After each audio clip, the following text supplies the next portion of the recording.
বলল ঢাকা ফেরত চায় দেশটিতে থাকা বাংলাদেশি সম্পদ। ১৫ বছর পর পররাষ্ট্র সচিব পর্যায়ের বৈঠক।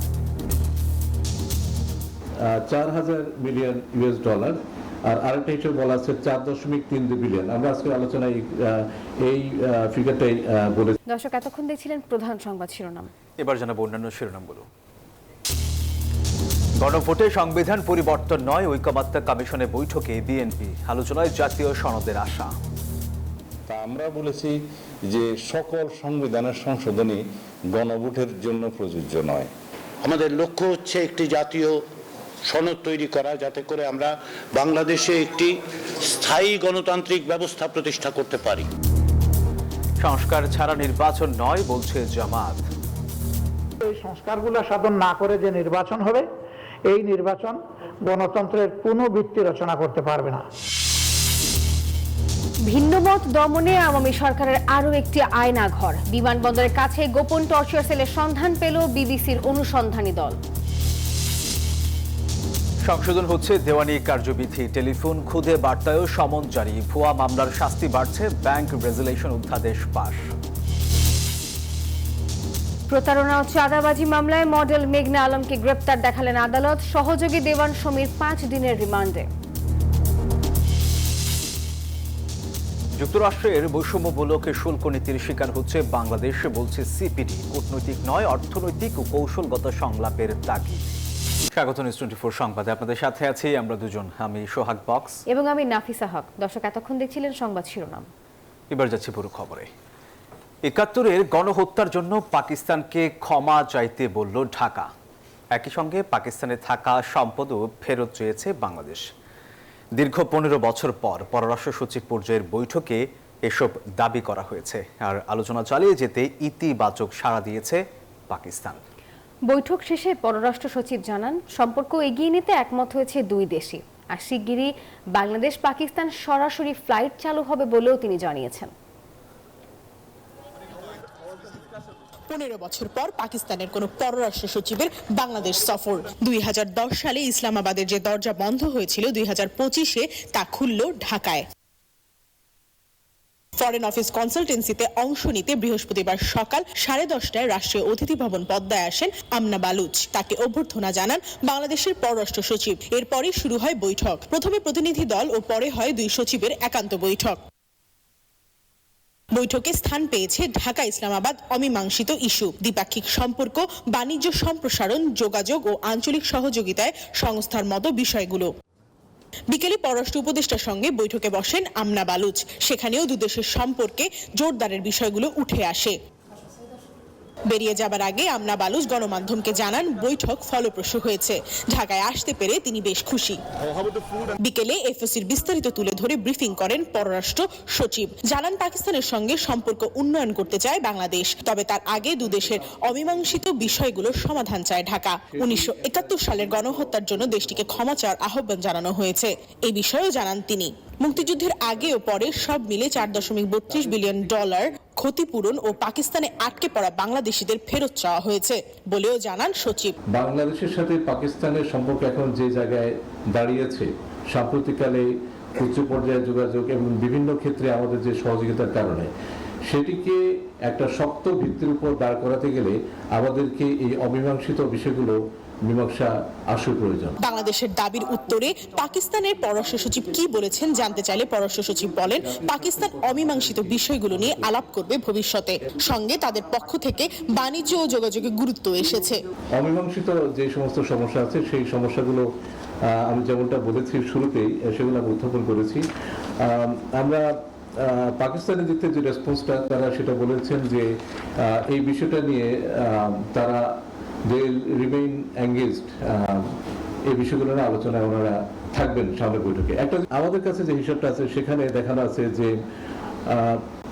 Former deputy chairman of planning commission বাংলাদেশের, তার একটা হিসাব অনুযায়ী 4,000 মিলিয়ন ইউএস ডলার আর আরেকটা হিসেবে বলা আছে 4.32 বিলিয়ন। আমরা আজকে আলোচনায় এই ফিগারটাই বলেছি।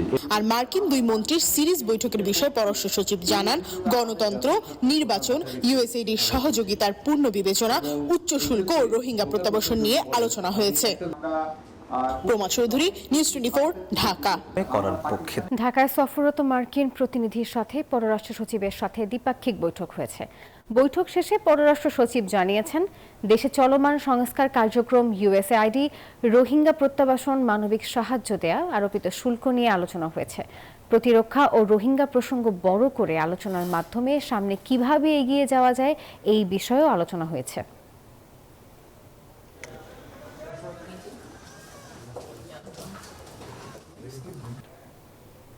সংবিধানের সকল সংস্কার গণভোটের মাধ্যমে করা যাবে না বলে জাতীয় ঐকমত্য কমিশনকে জানিয়েছে বিএনপি।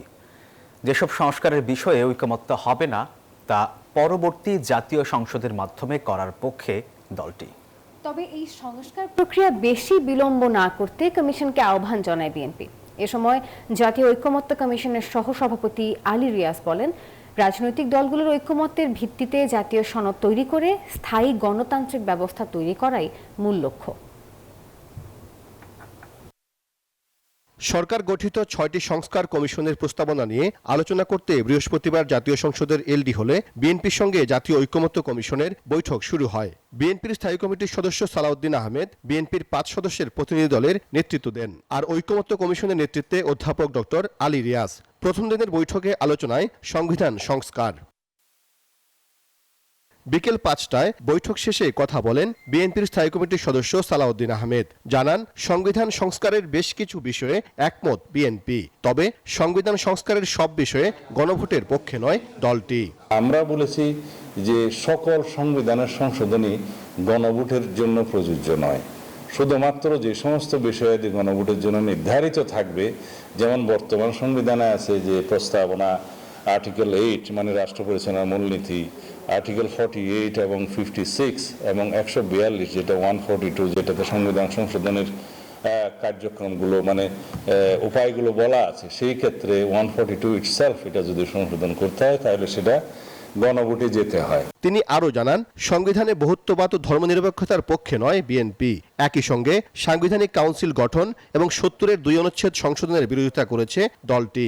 আমরা এখন পরিষ্কার করছি, আমরা 5th অ্যামেন্ডমেন্টের মধ্যে মাধ্যমে গৃহীত রাষ্ট্র পরিচালনার মূলনীতি এবং সংবিধানের মূলনীতি যেটা আছে সেখানে চাই, এবং সেটাতে ধর্মনিরপেক্ষতা নাই।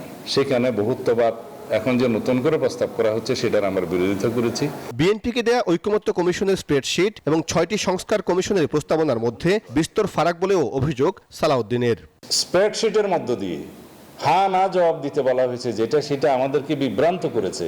এর আগে সকালে সূচনা বক্তব্যে আলী রিয়াজ বলেন, গণতন্ত্রকে প্রাতিষ্ঠানিক রূপ দিতে রাজনৈতিক দলগুলোর সাথে ঐকমত্যের ভিত্তিতে জাতীয় সনদ তৈরি কমিশনের লক্ষ্য।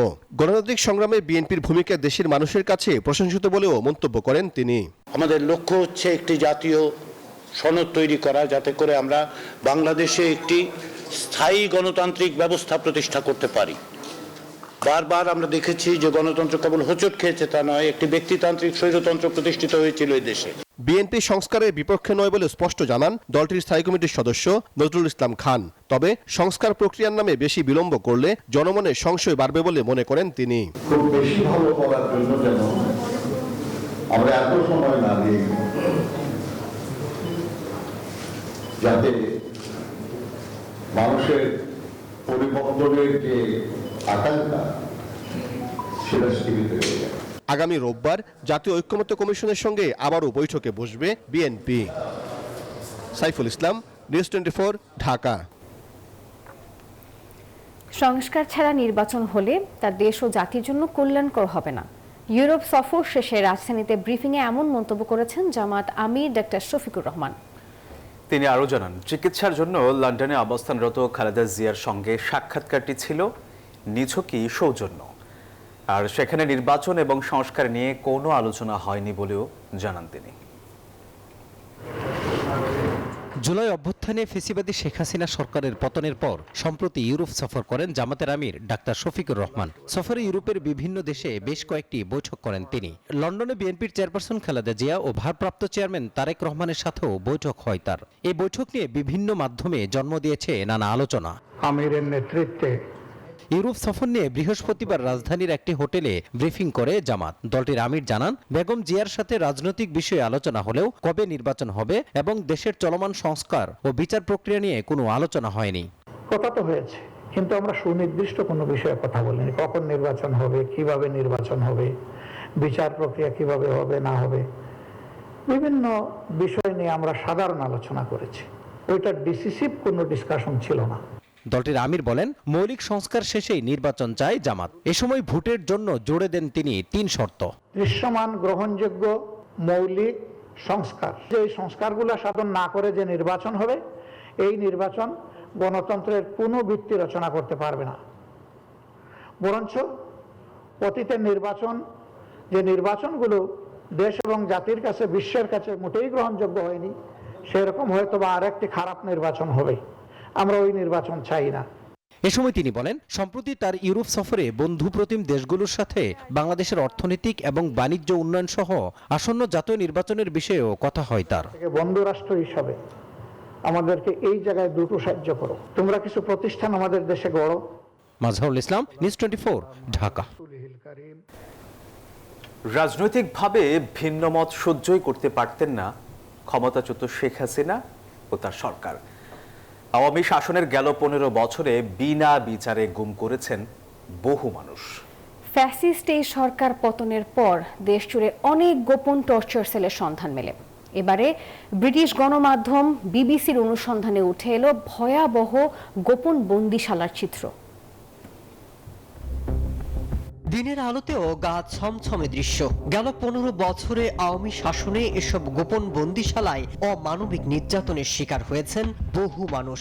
বিরোধীদের দমন করতে কিংবা হাসিনার সমালোচনা করলেই ঠাঁই হতো এসব ভয়ঙ্কর বন্দিশালায়। আমি হাত ছড়াতে পারছি না। একবার ভাবুন, এইসব সেলেই লোকজনকে সপ্তাহ, মাস, এমনকি বছরের পর বছর থাকতে হয়েছে। আয়নাঘর ঘুরে সেখানকার অন্ধকার চিত্র তুলে ধরেছে বিবিসি। ঢাকার হযরত শাহজালাল আন্তর্জাতিক বিমানবন্দরের পাশে খোঁজ মিলেছে এসব গোপন বন্দিশালা। যেসব কক্ষের একটিতে দীর্ঘ 8 বছর আটকে রেখে নির্যাতন করা হয়েছিল ব্যারিস্টার মীর আহমেদ বিন কাসেম সহ বেশ কয়েকজনকে, যাদের মুখে উঠে এসেছে আওয়ামী লীগ সরকারের ভয়াবহ নির্যাতনের কথা। মৃত্যুর চেয়েও ভয়ঙ্কর এটি। বন্দীদের মৃত্যুর চেয়ে বেশি যন্ত্রণা দিতে এটি পরিকল্পনা করে বানানো হয়েছে। যারা মুক্তি পেয়েছেন তাদের অনেকে এখনো ভয়ের মধ্যে বাস করছেন। তারা বলছেন তাদের অপহরণকারীরা এখনো মুক্ত। ব্যক্তিগত আক্রোশের কারণে কেউ আমার আবার এটা করে নাকি, এই ভয়টা আর কি কাজ করে এখন। দেশের বিভিন্ন স্থানে কয়েকশো বন্দিশালার হদিস এখনো মেলেনি বলে দাবি এই ব্রিটিশ গণমাধ্যমটির। মাসুদ রানা, নিউজ 24।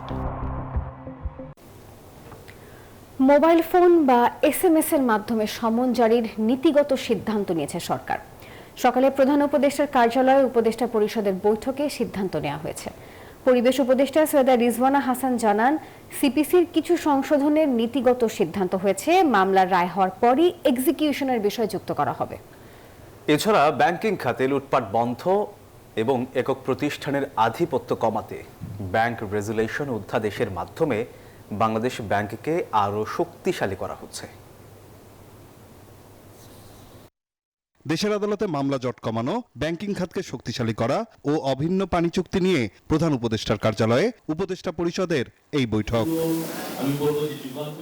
বিচার বিভাগ আধুনিকায়নে সমন জারি টেলিফোনে ও SMS এর মাধ্যমে করার নীতিগত সিদ্ধান্ত নিয়েছে উপদেষ্টা পরিষদ। বিকালে ফরেন সার্ভিস একাডেমিতে আয়োজিত সংবাদ সম্মেলনে একথা জানান বন ও পরিবেশ উপদেষ্টা সৈয়দা রিজওয়ানা হাসান। এছাড়া মামলা জট কমাতে রায় হওয়ার পর জারি মোকদ্দমার প্রয়োজন হবে না বলেও উপদেষ্টা পরিষদে নীতিগত সিদ্ধান্ত নেওয়া হয়েছে। আগে যেটা হতো যে একটা মামলার রায় হয়ে যাওয়ার পরেও আবার জারি মোকদ্দমা করতে হতো ওই মামলার রায় বাস্তবায়নের জন্য। এখন বলা হচ্ছে যে যখন রায় দেওয়া হবে ওই রায়ের মধ্যেই এক্সিকিউশনের বিষয়টা ইনক্লুড করে দেয়া হবে। আবার ওই যে বিভিন্ন সময় নেওয়ার কথা বলা হতো যে উকিলরা দাঁড়িয়ে সময় নেবে, এখানে বলে দেয়া হয়েছে যে সর্বোচ্চ কয়বার সময় নেওয়া যাবে। ব্যাংকিং রেগুলেশন অধ্যাদেশে কেন্দ্রীয় ব্যাংকে আরো শক্তিশালী করা হবে। শৃঙ্খলা, দায়বদ্ধতা নিশ্চিত ও আমানতকারীদের স্বার্থ সংরক্ষণ করা হবে। অর্থনৈতিক অপরাধ যারা করেছে তাদের বিচারে তদন্ত কমিটি গঠন করা হয়েছে। গত 15 বছরে ব্যাংকিং খাতে লুটপাট বন্ধ করতেই এই সিদ্ধান্ত নেওয়া হয়েছে। একটা শিল্প গোষ্ঠী কর্তৃক কিভাবে কয়েকটা ব্যাংকের উপর একচ্ছত্র নিয়ন্ত্রণ প্রতিষ্ঠা করে কত টাকা এই দেশ থেকে সরিয়ে নেওয়া হয়েছে এবং তহবিল তছরূপ করা হয়েছে, ওই জিনিসটা ভবিষ্যতে যাতে আর না হতে পারে সেজন্য কর্পোরেট সেক্টরে, ব্যাংকিং সেক্টরে শৃঙ্খলা আনার জন্য, জবাবদিহিতা আনার জন্য, আমানতকারীদের স্বার্থ সংরক্ষণের জন্য এই ব্যাংক রেজুলিউশন অধ্যাদেশ আজকে আমরা পাশ করেছি। সেন্ট্রাল ব্যাংকের কে আরো এম্পাওয়ার করা হচ্ছে, বিশেষ করে যাতে এই লুটপাটটা আমরা গত 15 বছর দেখেছি যে ব্যাংকে একদম দিনে দুপুরে যে ব্যাংকের যে লুটপাট, আমার আপনার যে আমানতের টাকা এটা নিয়ে বিদেশে চলে যাওয়া, সেটাকে বন্ধ করার জন্য আসলে এই ব্যাংক রেজুলিউশন অ্যাক্ট এটা করা হচ্ছে। এছাড়া অভিন্ন নদীর পানি ব্যবস্থাপনা নিয়ে চুক্তিতে বাংলাদেশ অনুস্বাক্ষর করার সিদ্ধান্ত নিয়েছে। এর মধ্য দিয়ে এশিয়ার দেশগুলোর মধ্যে অনুস্বাক্ষর শুরু হবে। নাইম আলচিকো, নিউজ 24, ঢাকা। এবার প্রতারণার মামলায় মডেল মেঘনা আলমকে গ্রেপ্তার দেখালেন আদালত। তার বিরুদ্ধে বিভিন্ন দেশের রাষ্ট্রদূতদের প্রেমের ফাঁদে ফেলে ব্ল্যাকমেইল করে অর্থ আদায়ের অভিযোগ আনা হয়েছে।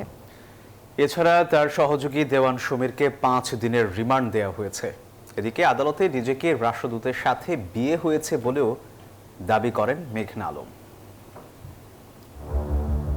গেল 9 এপ্রিল রাতে মডেল মেঘনা আলমকে রাজধানীর ভাটারা থেকে আটক করে স্বরাষ্ট্র মন্ত্রণালয়ের আদেশ অনুযায়ী বিশেষ ক্ষমতা আইনে 30 দিন আটক রাখার আদেশ দেন আদালত। এবার আরেক থানার চাঁদাবাজি প্রতারণার মামলায় মডেল মেঘনা আলমকে গ্রেপ্তার দেখানো হলো। ফলে দীর্ঘ হচ্ছে এই মডেলের কারাগারে থাকার সময়সীমা। দেখুন এখন বলছে আমার বাসায় নাকি মাদক আছে, আমাকে ফাঁসানোর চেষ্টা করছে। বৃহস্পতিবার সকালে মেঘনা ও তার সহযোগী দেওয়ান সমীরকে সিএমএম আদালতে তোলা হয়। পরে ধানমন্ডি থানার প্রতারণা ও চাঁদাবাজির মামলায় মেঘনা আলমকে গ্রেপ্তার দেখানো হয় আর তার সহকারী দেওয়ান সমীরকে 5 দিনের রিমান্ড দেন আদালত। শুনানিতে মেঘনা ও তার চক্রের নানা অপকর্মের তথ্য রাষ্ট্রপক্ষের আইনজীবী বিচারকের কাছে তুলে ধরলে এক পর্যায়ে আদালতে উত্তেজিত হয়ে যায় মেঘনা। এ সময় মেঘনা তাকে ফাঁসানো হয়েছে বলেও দাবি করেন। এই মামলায় যেহেতু সমীর দেওয়ান এজাহার নামী আসামি, তাকে গ্রেপ্তার দেখানো হয় এবং তার বিরুদ্ধে 7 দিনের রিমান্ড প্রার্থনা করা হয়। বিজ্ঞ আদালত 5 দিনের রিমান্ড মঞ্জুর করেন এবং তদন্তে মেঘলাকে এই ঘটনার সঙ্গে সমীর দেওয়ানের সঙ্গে তাকে তার সম্পৃক্ততা পাওয়ার কারণে এবং বিভিন্ন ধরনের তথ্যের ভিত্তিতে মেঘলাকেও আরো জিজ্ঞাসাবাদ করার জন্য তদন্তকারী কর্মকর্তাকে অনুমতি প্রদান করেন। আইনজীবীরা বলেন মেঘনা আলম, দেওয়ান সহ অজ্ঞাতনামা 2-3 জন একটি সংঘবদ্ধ প্রতারক চক্রের সক্রিয় সদস্য। তারা বিভিন্ন সুন্দরী মেয়েদের দিয়ে বাংলাদেশে কর্মরত বিভিন্ন বিদেশি রাষ্ট্রের কূটনীতিক ও দেশীয় ধনাঢ্য ব্যবসায়ীদের প্রেমের ফাঁদে ফেলে অবৈধ সম্পর্ক স্থাপন করিয়ে কৌশলে বিভিন্ন উপায়ে অবৈধ পন্থা অবলম্বনের মাধ্যমে তাদের সম্মানহানির ভয় দেখিয়ে অর্থ আদায় করে আসছে। এই সমীর দেওয়ানের সঙ্গে মেঘলার যে সম্পর্ক এবং মেঘলার মাধ্যমে যেই ধরনের সেটা কূটনৈতিক পাড়ায় তারা কাজ করত, তাতে দেশের ভাবমূর্তি, দেশের শ্রমবাজার এবং দেশের অর্থনীতির উপরে বিশাল প্রভাব পড়বে এবং দেশের ভাবমূর্তি বিনষ্ট হবে। মডেল মেঘনা ও তার চক্রের সঙ্গে জড়িত বাকিদের বিষয়ে তদন্ত করা হবে বলে জানান রাষ্ট্রপক্ষের আইনজীবী।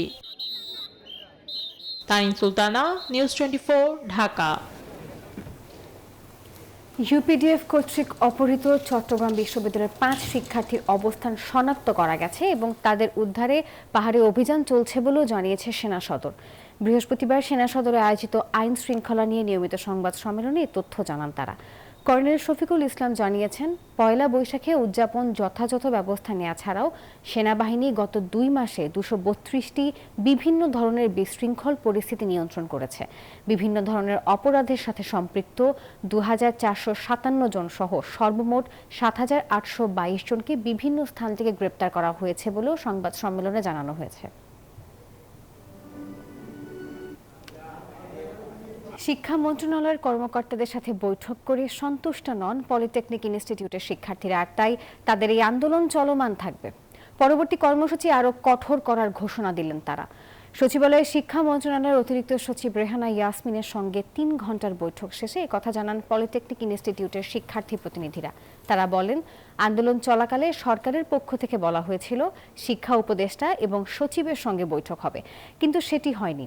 তাই দাবি আদায়ে কঠোর কর্মসূচিতে যাওয়ার ঘোষণা দিয়েছেন তারা।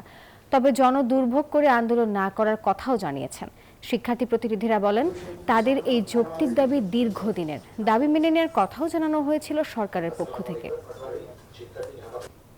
আমরা চাচ্ছি যে আমাদের এই সেক্টরগুলোতে আমাদের শিক্ষায় শিক্ষিত লোক যারা আছে তারা এই বিষয়গুলো হ্যান্ডেল করুক। আমরা চাচ্ছি যে আমাদের এই সেক্টরগুলোতে আমাদের শিক্ষায় শিক্ষিত লোক যারা আছে তারা এই বিষয়গুলো হ্যান্ডেল করুক। আমাদের শিক্ষায় শিক্ষিত লোক কারা? এই শিক্ষিত লোক তো আমরাই, যারা এখন বিভিন্ন পলিটেকনিকের শিক্ষিত অবস্থায় আছি। দিন শেষে এটা আমরা শেষ করে এই জায়গাগুলোতে আমরাই আসবো, এটাই হচ্ছে আমাদের মূল দাবি। এই কারণে আমাদের সাধারণ শিক্ষার্থীর এইটাই হ্যাডেল। আমাদের কর্মসূচি আমাদের যেভাবে চলমান ছিল সেভাবে চলমান থাকবে। আমাদের জনদুর্ভোগ যতটা কমিয়ে আমাদের আন্দোলন পরিচালনা করে সেটা আমরা চেষ্টা করি। জুলাই গণ অভ্যুত্থানের শহীদ ওয়াসিম আকরামের উপর হামলাকারী নিষিদ্ধ সংগঠন ছাত্রলীগের কর্মী মাহিবি তাজওয়ারের নামে সরকার কর্তৃক জুলাই আহতদের ভাতা বরাদ্দের প্রতিবাদে মানববন্ধন অনুষ্ঠিত হয়েছে। বৃহস্পতিবার জাতীয় প্রেস ক্লাবের সামনে শহীদ ওয়াসিম ব্রিগেড ব্যানারে আয়োজিত এই মানববন্ধনে অংশ নিয়ে দলটির নেতা কর্মীরা বলেন, চট্টগ্রাম কলেজের ছাত্র দলের যুগ্ম আহ্বায়ক ওয়াসিম আকরাম একজন জুলাই আন্দোলনের সামনের সারির যোদ্ধা। তার হত্যাকারীদেরকে সরকার জুলাই আহত হিসেবে ভাতা বরাদ্দ দিয়েছে। এর মাধ্যমে নিষিদ্ধ ছাত্রলীগকে পুনর্বাসন করা হচ্ছে। ওয়াসিম সহ অনেকেই যারা আত্মাহুতি দিয়েছেন গণতান্ত্রিক আন্দোলন এবং ফ্যাসিবাদের বিরুদ্ধে, আমরা দেখতে পাচ্ছি যে তাদেরকে যারা হত্যা করেছে, নির্যাতন করেছে, তাদেরকে পুনর্বাসন করা হচ্ছে। আন্তর্জাতিক বাণিজ্যে যুক্তরাষ্ট্রের সাথে বৈষম্যমূলক শুল্ক নীতির শিকার হচ্ছে বাংলাদেশ। বাংলাদেশের $100 কোটি শুল্কের বিপরীতে যুক্তরাষ্ট্র বছরে বাংলাদেশকে শুল্ক দেয় মাত্র $18 কোটি। এই তথ্য দিয়েছে বেসরকারি উন্নয়ন সংস্থা সিপিডি। আর এই বৈষম্য দূর করতে শুধু কূটনৈতিক নয়, অর্থনৈতিক ও কৌশলগত সংলাপ প্রয়োজন বলে মনে করে সংস্থাটি। আন্তর্জাতিক বাণিজ্যে অন্যতম অংশীদার বাংলাদেশ যুক্তরাষ্ট্র। সিপিডির গবেষণা বলছে, দুই দেশের মধ্যে শুল্ক নীতি ও বাণিজ্যে রয়েছে বড় ধরনের অসামঞ্জস্যতা। আমাদের কনসার্নগুলো যখন তারা বলেছে তখন রাজধানীর গুলশানে আয়োজিত সভায় সংস্থাটি জানায়, যুক্তরাষ্ট্র থেকে পণ্য আমদানিতে গড়ে 6.2% শুল্ক আরোপ করে বাংলাদেশ। তবে ভিন্ন বেয়াত ও ছাড়ে প্রকৃত হার দাঁড়ায় 2.2%। বিপরীতে বাংলাদেশের রপ্তানি পণ্যে গড়ে 15.1% শুল্ক আরোপ করে যুক্তরাষ্ট্র। লজিক্যালি একটা কোশ্চেন করা যায় যে who is providing market access to. আমরা কিন্তু এটা নেগোসিয়েশনের উপর নির্ভর করবে যে আমরা কিভাবে লিবারালাইজ করব, প্ল্যানটা কি হবে। দ্বিপাক্ষিক বাণিজ্যিক সম্পর্কে ভারসাম্য ফেরাতে কূটনৈতিক তৎপরতার পাশাপাশি অর্থনৈতিক ও কৌশলগত সংলাপে গুরুত্ব দিচ্ছে সিপিডি। সেক্ষেত্রে নীতি নির্ধারকদের ভূমিকা চান ব্যবসায়ীরা। উনি বলেছেন যে কেউ যদি পজিটিভ রেসপন্স কি তারা কনসিডার করবে। এখন আমাদের জানা দরকার যে কি ধরনের রেসপন্স তারা চায়। দুষ্ট চক্রের মতো প্রভাব যেমন বাণিজ্যের মধ্যে ফেলতেছে, দ্রব্যমূল্য বাড়বে এবং এটার একটা সরাসরি প্রভাব পড়বে শ্রমিকদের উপরে। কমার্শিয়ালি এফিশিয়েন্ট বা ফিজিবল হওয়ার জন্য আমাদের ল্যান্ডেড কস্টটা কিভাবে ইফেক্টিভ হবে আর একটু কমানো যায় কিনা, সেটা ন্যাশনাল লেভেলে যেমন সত্য, প্রাইভেট সেক্টরও সত্য। যে ইনভেস্টমেন্টটা করবো এই টাকাটা এখন আমি কি জন্য, মানে এই রিস্কটা আমি কেন নিব অ্যাজ ইনভেস্টর। শুল্ক সংকটের টেকসই সমাধানে ট্রাম্প প্রশাসনের সাথে ধারাবাহিক বৈঠকের বিকল্প নেই বলে মনে করেন জ্যেষ্ঠ অর্থনীতিবিদ ও সিপিডির চেয়ারম্যান রেহমান সোবহান। বাংলাদেশের উচিত হবে আগামী 5 বছর বিকল্প বাজার খোঁজা। ইউরোপীয় ইউনিয়নের রপ্তানি বাজার বড় করতে হবে, এশিয়ার বাজারে নজর দিতে হবে। আগামীতে এশিয়াই হবে অর্থনৈতিক প্রবৃদ্ধির বড় জায়গা। এদিকে পোশাক খাতে মার্কিন বাজার ধরে রাখতে যুক্তরাষ্ট্র থেকে তুলা আমদানির জন্য বিশেষ ওয়ার হাউসের সুবিধা দেওয়ার পরামর্শ সিপিডির। মিনা ফেরদাউস, নিউজ 24, ঢাকা। ইরানের পারমাণবিক স্থাপনায় হামলা করতে চেয়েছিল ইসরায়েল, তবে তাতে সায় দেয়নি যুক্তরাষ্ট্র, এমন তথ্য জানিয়েছে নিউ ইয়র্ক টাইমস।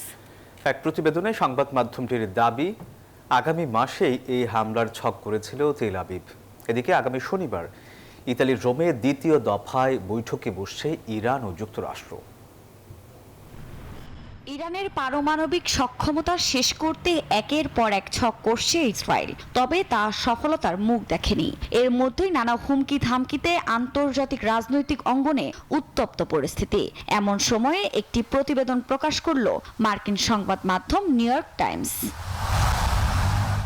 প্রতিবেদনের তথ্য বলছে ইরানের পারমাণবিক সক্ষমতা অন্তত 1 বছর পিছিয়ে দেওয়ার লক্ষ্যে মে মাসে হামলার পরিকল্পনা করেছিলেন ইসরায়েলের প্রধানমন্ত্রী বেনিয়ামিন নেতানিয়াহু, যেখানে 1 সপ্তাহেরও বেশি সময় ধরে বিমান হামলা চালানোর কথা ছিল। ইসরায়েলি কর্মকর্তারা আশা করছিলেন যুক্তরাষ্ট্র এই অভিযানের জন্য সবুজ সংকেত দেবে, সক্রিয়ভাবে হামলার সহযোগিতাও করবে। তবে তাতে রাজি হয়নি ডোনাল্ড ট্রাম্প প্রশাসন। উল্টো তেহরানের সঙ্গে নতুন পারমাণবিক চুক্তির আলোচনা চালিয়ে যাওয়ার পক্ষে অবস্থান নেয় ওয়াশিংটন। নিউ ইয়র্ক টাইমসের প্রতিবেদন নিয়ে এখনো ইসরায়েল, যুক্তরাষ্ট্র কিংবা ইরানের কোনো মন্তব্য পাওয়া যায়নি। এমন অবস্থায় পারমাণবিক ইস্যুতে আলোচনা এগিয়ে নিতে আগামী শনিবার ইতালির রোমে দ্বিতীয় দফায় আলোচনায় বসছে ইরান ও যুক্তরাষ্ট্রের প্রতিনিধি দল। গণমাধ্যমের তথ্য বলছে, আলোচনার আগে শর্ত জুড়ে দিয়েছিলেন ট্রাম্পের বিশেষ দূত স্টিভ উইটকফ, যেখানে তেহরানকে পারমাণবিক কর্মসূচির সম্পূর্ণ বাতিলের কথা বলা হয়। তবে এমন শর্ত থাকলে আলোচনা নয়, সাফ জানিয়ে দিয়েছে তেহরান। আফরিন মৌ, নিউজ 24। দর্শক, আর এই ছিল নিউজ 24 সংবাদে। এতক্ষণ সঙ্গে থাকার জন্য ধন্যবাদ সবাইকে।